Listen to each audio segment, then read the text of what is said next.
Le plaisir est pour moi de vous informer, Madame, Monsieur, bonjour et merci d'être avec nous dans cette demi-heure d'actualité sur la télévision nationale congolaise. Nous commençons par cette nouvelle. Le Centre culturel et artistique pour les pays de l'Afrique centrale vient d'abriter les travaux de lancement de l'élaboration d'une politique salariale des agents publics de l'État, des assises qui constituent une quête d'un redressement de la rémunération des fonctionnaires de l'État. Le secrétaire général à la fonction publique a indiqué qu'il n'y a pas d'État sans agents dignes de l'État. Et également, il n'y a pas de service public fort sans une politique salariale juste, stable et transparente. Devant le chef de l'État, le président du syndicat a salué cette initiative qui se veut être un cadre vital pour régler les questions vitales de la masse laborieuse et avoir un SMIC qui répond au pouvoir de l'achat. C'est à suivre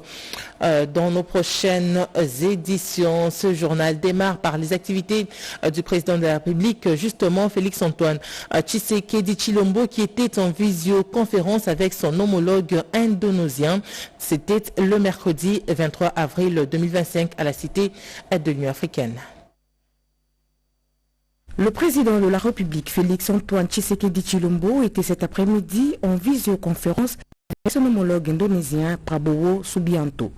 Il était question du partenariat économique que veulent sceller ces deux pays signataires du pacte de l'Amazonie en leur qualité de deux principaux leaders de grands bassins forestiers au monde. Ces partenariats visent aussi la coopération stratégique dans le cadre de la diplomatie, les infrastructures, les développements économiques et cela dans les secteurs des mines, agriculture et écologie. Sachant que l'Indonésie est la plus grande économie de l'Asie du Sud-Est, un homme d'affaires avéré, le président indonésien Prabowo Subianto avait lancé officiellement une invitation à son homologue RD congolais Félix-Antoine Tshisekedi Tshilombo pour une visite d'État. L'objectif étant d'établir la coopération stratégique en vue de faire face aux défis économiques et environnementaux. Conscient de l'enjeu, le chef de l'État a promis d'harmoniser son agenda pour une descente en Indonésie dans les prochaines semaines. Et puis cette déclaration conjointe des représentants de la RDC et de l'Alliance Fleuve Congo, mouvement du 23 mars AFDC M23, dans un esprit de compréhension mutuelle et de volonté commune de résoudre le conflit par des moyens pacifiques, des représentants de la République démocratique du Congo et de l'AFDC M23 ont tenu des pourparlers de paix pourparlers pour pacificiter la partie est de la RDC par le Qatar. Après des discussions franches et constructives, le représentant de la République démocratique du Congo et de l'AFDC M23 ont convenu de travailler pour œuvrer à la conclusion d'une trêve devant permettre l'instauration d'un cessez-le-feu effectif. D'un commun accord, les deux parties réaffirment leur engagement en faveur d'une cessation immédiate des hostilités, le rejet catégorique de tout discours de haine et d'intimidation et appellent toutes les communautés locales à respecter ces engagements. Les deux parties conviennent du respect des engagements précités qui ouvrira à la voie un dialogue constructif pour rétablir une paix durable en République démocratique du Congo et dans la région. Ce dialogue portera sur les causes profondes de la crise en cours ainsi que les modalités pour mettre à ce conflit dans le territoire de l'Est de la République démocratique du Congo. Les représentants de la RDC et de l'AFDC M23 s'engagent à respecter immédiatement ces engagements pendant toute la durée des pourparlers et jusqu'à la conclusion. Les deux parties appellent le peuple congolais, les chefs religieux et les médias à soutenir et diffuser ce message d'espoir et de paix. Nous allons poursuivre ce journal. Luanda accueille depuis le 20 avril la 15e session ordinaire du Forum des parlementaires de la CIRGL. Le président de l'Assemblée nationale de la RDC, Vital Kamerhe, présent à ces assises, plaide pour la reconnaissance claire de l'occupation d'une partie du territoire congolais par l'armée rwandaise et appelle à des solutions durables pour la paix dans la région des Grands Lacs. On en parle avec Annie Balaka.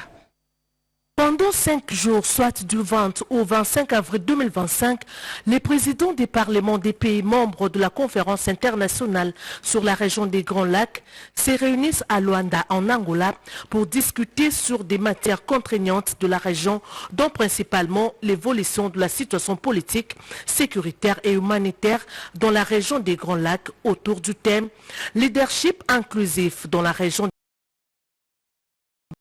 la RDC. » Le professeur Vital Kamerei conduit depuis le mardi 22 avril 2025 une délégation des députés nationaux et des membres du secrétariat technique basé à Kinshasa. En cette troisième journée consacrée à la conférence des présidents des pays membres, ces assises se sont essentiellement penchées sur l'analyse du rapport de la mission d'information parlementaire et sur la situation politique, sécuritaire et humanitaire dans l'est de la RDC.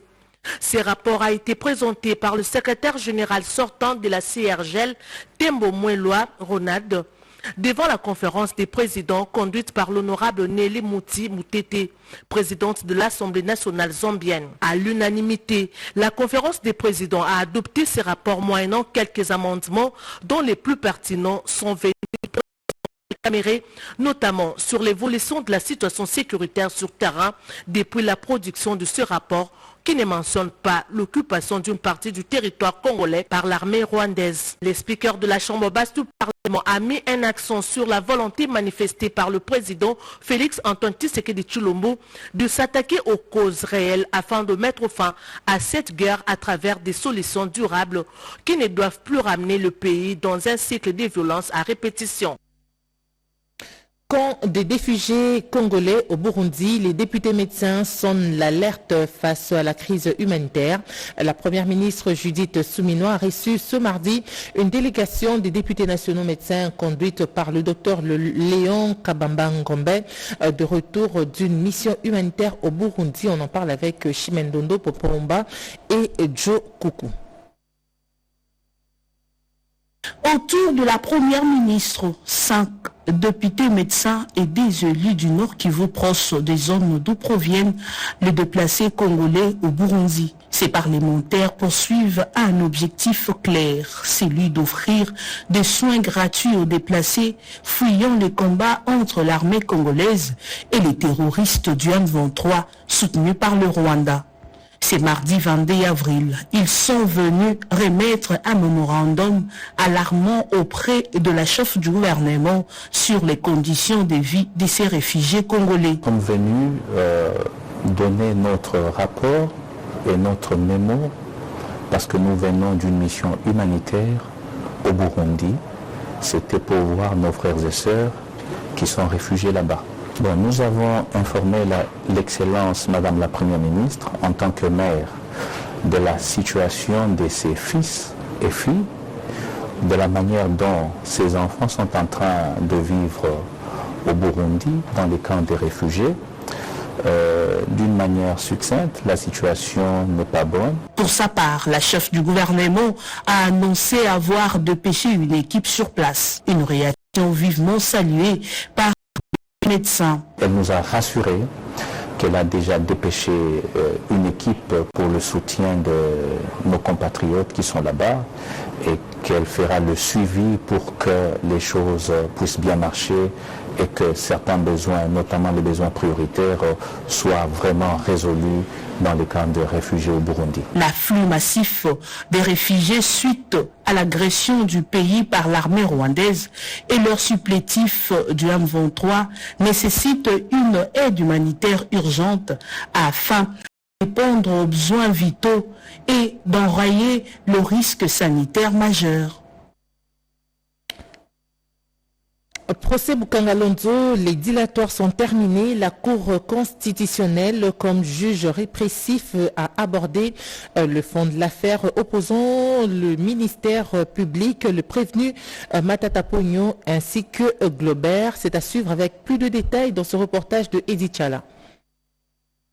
Le ministère public au procès Boukangalonzo a requis la peine maximale contre les 3 prévenus.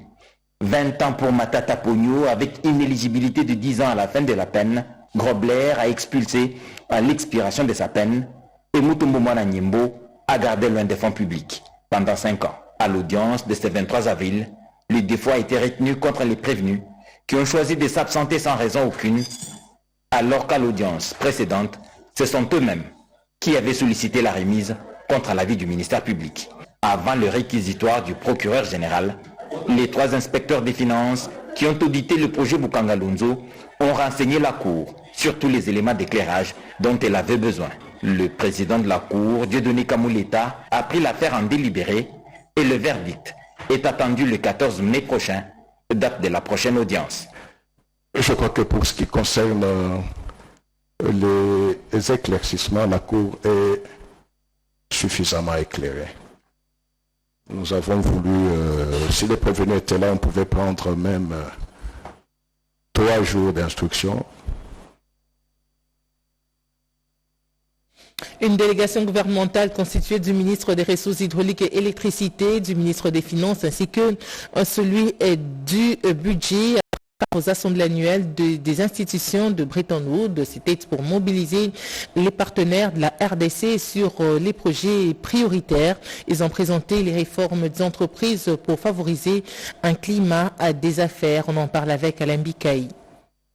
En mission gouvernementale à Washington aux États-Unis d'Amérique pour défendre les priorités économiques engagées par la République démocratique du Congo aux assemblées annuelles de printemps des institutions de Bretton Woods avec ses collègues des finances et budget, le professeur Teddy Lwamba a porté sur la table des sujets portant sur les avancées réalisées avec la loi sur l'électricité révisée qui offre actuellement un cadre juridique attractif dans les doing business. Il était aussi question pour les patrons des énergies en République démocratique du Congo d'aborder la question du rôle de l'État pour la loi Ingaveni et la mobilisation des financements pour ces projets prioritaires du gouvernement. Dans un contexte sécuritaire préoccupant dans l'est du pays, Teddy Lwamba et ses collègues ministres comptent mobiliser les partenaires de la République démocratique du Congo pour réaliser la vision du chef de l'État Félix Antoine Tshisekedi Tshilombo, axée sur une vision économique résiliente. Retenons que l'agenda de cette mission gouvernementale prévoit plusieurs rencontres bilatérales en vue de mobiliser les partenaires des pays de Félix Antoine Tshisekedi Tshilombo pour consolider les réformes entreprises.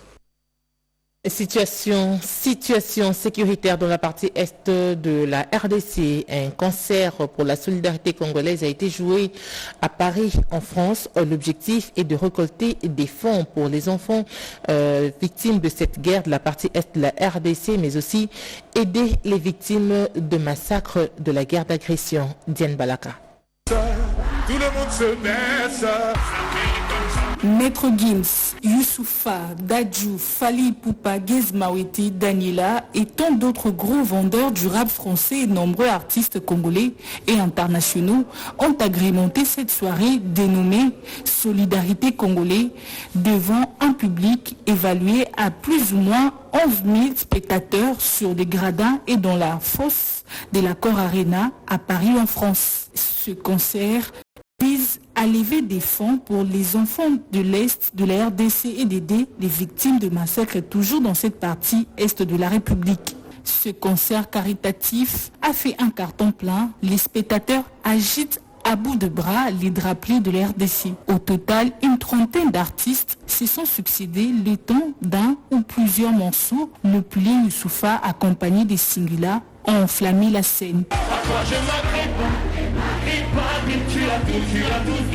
Pour le musicien chrétien Moïse Mbié, les Congolais doivent bénéficier de la richesse de leur pays. La pépite de Goma a marqué l'histoire hier soir sur la scène mythique de l'Accor Arena à Paris. Pour la toute première fois, cette voix venue de l'Est de la RDC a partagé la scène avec le célèbre musicien Gims. Le jeune frère de Maître Gims, Dadju, a également participé à cette grande soirée. Son organisation, Give Back Charity, devra récolter les fonds générés par Solidarité Congolais et assurer la redistribution sur terrain.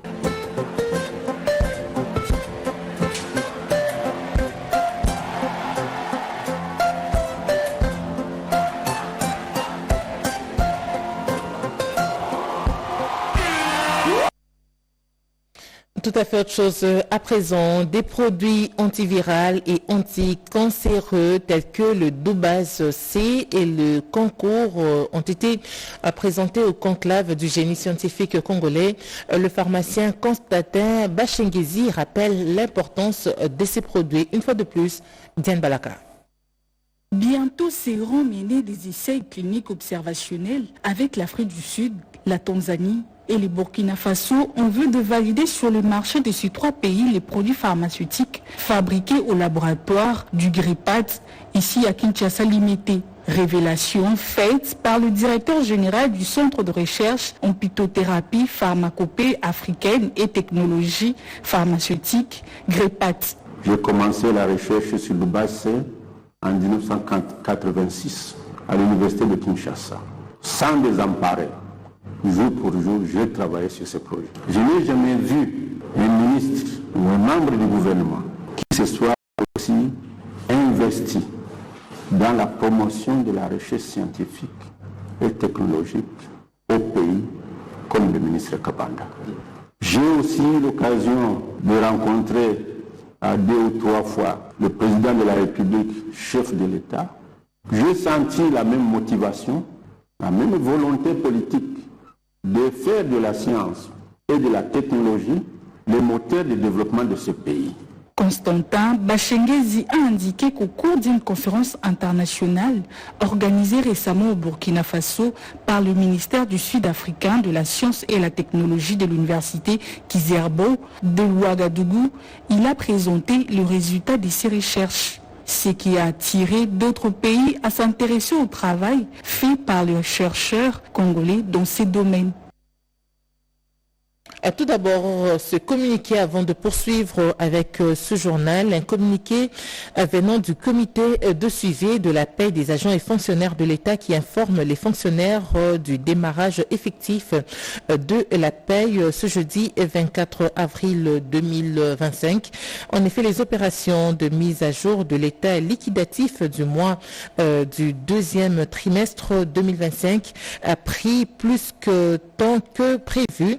Ce décalage est principalement dû aux nouvelles intégrations effectuées en ce début de trimestre, notamment avec les enveloppes supplémentaires allouées ou doublement de la solde des éléments des FARDC et de la PNC. Le comité de suivi de la paie réaffirme l'engagement du gouvernement à assurer dans la régularité et la transparence la rémunération des agents et fonctionnaires de l'État. Poursuivons ce journal. La RTNC Otuélé occupera ses propres locaux.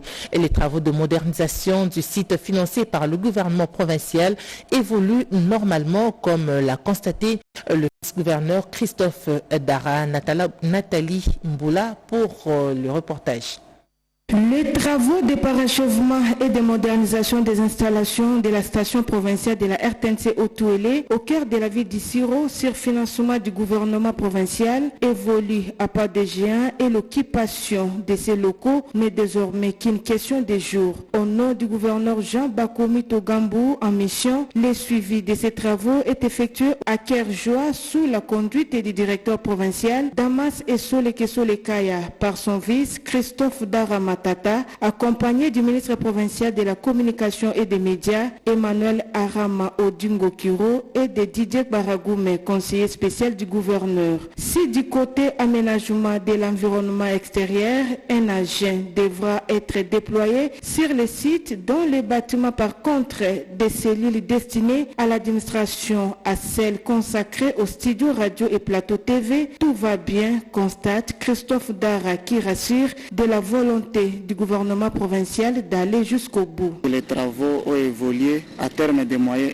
alloués. Cet accord est châtié et il va falloir qu'il y ait encore une autre mobilisation des moyens pour que les travaux arrivent à ce terme. Le peu de moyens là a été alloué par le gouvernement provincial, chapeauté par son excellence, honorable Jabakomi Tongabou, que je représente ce jour, qui commence bien, finit bien. En sa qualité de ministre des tutelles et de superviseur de ces travaux, Emmanuel Arama s'en félicite aussi. On est venu aujourd'hui pour cette activité de routine, de visite. Nous avons constaté que les travaux évoluent bien et nous encourageons l'équipe. Cette visite s'est réalisée à la grande satisfaction du directeur Damas Essole Kesole Kaya, qui ne tarit pas d'éloges à l'endroit de Jean Bakomi Togambou pour sa volonté de garantir de bonnes conditions de travail à la RTNC dans son entité. Et pendant ce temps, dans la promesse de la Chouapa, la ministre provinciale du genre a sensibilisé les femmes sur l'auto-prise en charge et leur importance économique. Chimène Dondo. La ministre provinciale du genre, famille et enfants, Janine Ilunga, représentant du vice-gouverneur de la province de la Chouapa, Albert Le Grand Bokongo, a procédé au lancement du projet de sensibilisation et conscientisation de femmes de Boindé sur la nécessité de leur participation à la chose publique. C'est prendre en charge en vue de développer leur province. C'est une initiative de l'association de Mama Lamouka, Amal en sigle, qui vise à l'éveil de la conscience de femmes de cette partie du pays. C'est un micro-projet qui a été soutenu par le Fonds de l'initiative locale de l'Union européenne. Pour la coordonnatrice de cette structure, la sœur Colette Henriette Songi, thérésienne de Bokongo, l'égalité de sexe est très loin d'être appliquée, spécialement dans la province de la Chouapa. L'égalité de sexe est très loin d'être appliquée, spécialement dans la province de la Chouapa. Et c'est un problème. Nous signalons qu'aucune femme n'a été élue comme députée nationale, moins encore comme députée provinciale ou sénatrice. La participation politique des femmes en RD Congo en général et dans la province de la Chouapa en particulier reste cependant faible. Pour contribuer au développement de leur province, les femmes ne doivent pas être sopeka, mais elles peuvent apprendre un métier ou vendre de petites choses pour subvenir aux besoins de leur famille. Merci Chimène Dondo pour tous ces détails. Nous allons nous rendre cette fois-ci dans la province du Kasaï oriental où une matinée fiscale avec la FEC et l'ONEC a été organisée. Regardez. L'Office national des experts comptables ONEC a organisé en collaboration avec la Direction générale des impôts DGI et la Fédération des entreprises du Congo FEC une matinée fiscale mardi 22 avril 2025 dans la salle des réunions de l'hôtel Gloria à l'attention des opérateurs économiques du Kasaï oriental pour vulgariser la loi sur la certification. Dans son mot de circonstance, le directeur provincial de la FEC Kasaï oriental Dominique Ilunga a évoqué l'importance de cette séance de sensibilisation. Nous allons chaque fois nous réunir pour nous sensibiliser, nous mobiliser, faire de telle sorte que la FEC vous accompagne. Aujourd'hui, nous sommes là pour vous accompagner. D'ici les 30, certains ou un grand nombre d'entre vous, vous serez obligés de déposer vos bilans au niveau de la direction provinciale des impôts. Élisée Kilouba, membre de l'ONEC, République démocratique du Congo, président du conseil provincial du Haut-Katanga, qui regroupe des experts comptables du Grand Katanga et du Grand Kasaï, et vice-président de l'ONEC au niveau national dans son exposé qui a eu pour thème « Normes professionnelles sur la certification des états financiers » a défini l'objectif de cette matinée fiscale. L'objectif, c'est la conformité, le respect de la réglementation, mais aussi encourager les entreprises à publier des informations financières qui soient fiables, pertinentes et utiles pour les différents utilisateurs. J'encourage aux différents responsables d'entreprises de commencer déjà, pour ceux qui ne l'ont pas encore fait, à trouver des experts comptables qui vont certifier leurs états financiers cette année. C'est par la séance de questions-réponses que cette matinée a pris fin dans une ambiance bon enfant. Garantir une mise en œuvre harmonisée et rapide des projets de réinsertion avec un encadrement optimal des ex-combattants, tel est le but de la mission qu'a effectué le coordinateur national du programme de désarmement, démobilisation, relèvement communautaire et stabilisation, PDD-RCS en sigle. Aussitôt arrivé en Ituri, Jean de Dieu Ntanga a visité le corps logistique de la 32e à base de la région de commandement. Peggy Mukunda pour les détails. Il est de retour à Bunia, chef-lieu de la province de l'Ituri, l'homme de terrain et de proximité, le coordonnateur national du programme de désarmement, démobilisation, relèvement communautaire et stabilisation au PDDRCS, Jean Dédieu Désiré Tangatita, séjourne dans cette partie du pays dans le cadre d'une nouvelle phase de mise en œuvre effective de projets de réinsertion et des activités de stabilisation. Je suis venu dire à son Excellence, Monsieur le gouverneur de province, les partenaires sont prêts, ils viennent. Donc nous, comme gouvernement, on doit mettre en place les cadres, les conditions pour que vous puissiez piloter, faciliter ce travail et encadrer les partenaires qui viennent. Une initiative jugée fort louable par le vice-gouverneur ad intérim de l'Ituri, les commissaires divisionnaires Raous Tchaloué.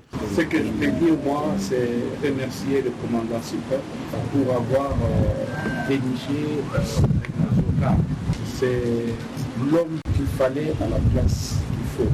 Le programme qu'il a la charge, surtout ici chez nous, c'est un programme d'approche non militaire. Par ailleurs, le patron du PDDRCS a effectué une descente au corps logistique de forces armées au niveau du commandement de la 32e base régionale. L'objectif de cette visite était de procéder à l'inventaire et à la traçabilité des armes collectées auprès des anciens combattants et de s'assurer de leur désengorgement effectif. Sur place, il a reçu des explications détaillées de la part du lieutenant-colonel Hassani Saïdi, chef d'antenne de la Commission nationale de contrôle des armes légères et des petits calibres. Ouverture hier mercredi à Kinshasa des travaux de l'Assemblée générale élective de la communauté des assemblées de Dieu du Congo. Une occasion pour ces hommes de Dieu, membres de l'ECC, de prier pour les autorités et la paix en RDC. Regardez. Après près de 8 ans de trêve, la communauté des assemblées de Dieu au Congo, KDC, convoque son assemblée générale élective. Nous souhaitons que cela se passe de manière à ce que les objectifs soient atteints dans nos habitudes, qu'après chaque 4 ans, il y ait tenu d'une assemblée. Il y avait des différends dans la mandature passée. C'est comme ça que nous avons travaillé pendant ces 4 ans pour concilier les différentes positions, mais nous pouvons, après ce mandat, conduire une nouvelle mandature avec un nouveau comité. Chrétiens membres de cette 37e communauté de l'Église du Christ au Congo seront finalement fixés sur leur nouveau dirigeant en ayant 3 jours. Nous sommes une église pentecôtiste. Le Seigneur, à travers son esprit, nous donne des dirigeants qui nous conduiront pendant les 4 prochaines années. Les représentants légaux, premier suppléant, les représentants légaux, deuxième suppléant, secrétaire général, l'administrateur financier, trésorier général, l'intendant général. Avec plus de 4000 églises et près de 74 000 fidèles disséminés à travers la RDC, la KDC s'est dit touché par l'agression rwandaise, empêchant ainsi ses représentants du Nord et Sud Kivu de prendre part à ces assises. La plupart de nos pasteurs de ces coins-là ne sont pas avec nous. Nous souhaiterions que cela ne soit pas ainsi. Nous prions la KDC et avec les autorités du pays pour récupérer tout ce que nous avons perdu. 60 ans d'émission à RDC, les assises de cette Assemblée générale élective de 2025 augurent un nouvel ère au sein de la communauté. Un peu de sport dans ce journal. Nous allons parler de la poursuite du championnat d'Afrique des clubs championnat masculin Misrata 2025. Le club congolais volleyball, club espoir, s'est imposé devant Elwak Wings Volleyball Club du Ghana 3-7-2 dans le groupe A. Une première victoire de l'un des représentants congolais après n'avoir pas réussi aux 2 premières journées. L'autre représentant congolais, VC Garde républicaine, a encore perdu hier mercredi, et cette fois-ci contre Fate Union Sport du Maroc 3-7-0. Ce jeudi, 24 avril 2025. Parmi ce jeudi 24 avril 2025, le calendrier prévoit plusieurs rencontres, parmi lesquelles le VC Emmanuel de la RDC affrontera Kenya Port Authority du Kenya à 20h30. Une dépêche fournie par Grévin Ntantou. Place à présent la revue de presse des journaux parus ce matin dans une sélection de Jean-Pierre Ndolo Demazou.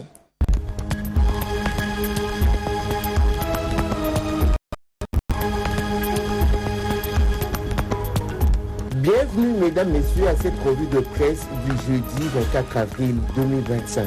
Vers des discussions directes et franches pour la paix est de la RDC, Kinshasa et 1-23 AFC annoncent des avancées positives lors de la rencontre préparatoire annoncée autour du conflit dans l'est de la RDC. Les délégués de Kinshasa et de 1-23 AFC ont convenu depuis Doha de travailler en vue de la conclusion d'une trêve devant conduire à l'instauration effective d'un cessez-le-feu dans les zones en proie à l'insécurité dans la partie est du pays. Dans un communiqué publié tard mercredi 23 avril 2025, la partie congolaise et le 1-23 AFC ont affiché leur engagement commun en faveur de la cessation immédiate des hostilités et du rapprochement pour les discussions directes. Nord Kivu, les FARDC reprennent Walikale et renforcent leur présence face à la coalition 1-23 AFC RDF, annonce Info27.cd. Les forces armées de la RD Congo, appuyées par les volontaires pour la défense de la patrie, ont repris le contrôle de Walikale, une cité stratégique du Nord Kivu, brièvement occupée par les terroristes du 1-23 AFC. Les troupes loyalistes sont désormais déployées sur les principaux axes menant vers le centre de Walikale, notamment depuis Massissi et Bukavu, afin de prévenir toute nouvelle incursion du 1-23 AFC. RDC Walikale, des infirmiers otages des rebelles de l'AFC 1-23 au centre de santé de référence de Kachibéré, entièrement pillé, note actualité.cd. Le centre de santé de référence de Kachibéré, dans la zone de santé de Kibwa, territoire de Walikale au nord Kivu, est en difficulté de fonctionnement après le pillage systématique par les rebelles du 1-23 AFC. Tous les médicaments ainsi que 2 motos de cette structure ont été emportés. Le personnel soignant avait fui la zone pour se mettre à l'abri de l'insécurité. Cependant, à leur arrivée, les rebelles ont pris en otage 3 infirmiers pour s'occuper des malades abandonnés dans le centre de santé de Kachibéré. Lubero, plus de 60 écoles peinent à rouvrir depuis plus de 4 mois suite aux attaques des ADF à Baswaga et Bapéré, titre 7sur7.cd. La société civile qui rapporte la nouvelle indique que la situation est consécutive aux attaques répétitives des rebelles ADF ayant fait d'énormes dégâts humains. Selon un habitant à Wuinga, les parents, enseignants et apprenants sont encore sur le lieu de refuge, craignant pour leur sécurité. Et c'est l'essentiel de cette livraison de l'actualité de la mi-journée que nous dédions à notre consoeur Anastasie Dumbo qui souffle sur une bougie de plus. Un journal coordonné par Jacques Kabouaba, un journal réalisé par Natacha Mombanda sous la supervision de Jacques de Oscar Mbal-Kaï. Ce journal a connu le concours rédactionnel de Gauthier Kiassi et Blandine Mangouaou. Et puis l'information continue sur nos antennes en français et dans les 4 langues nationales. Excellente suite de programme. Au revoir.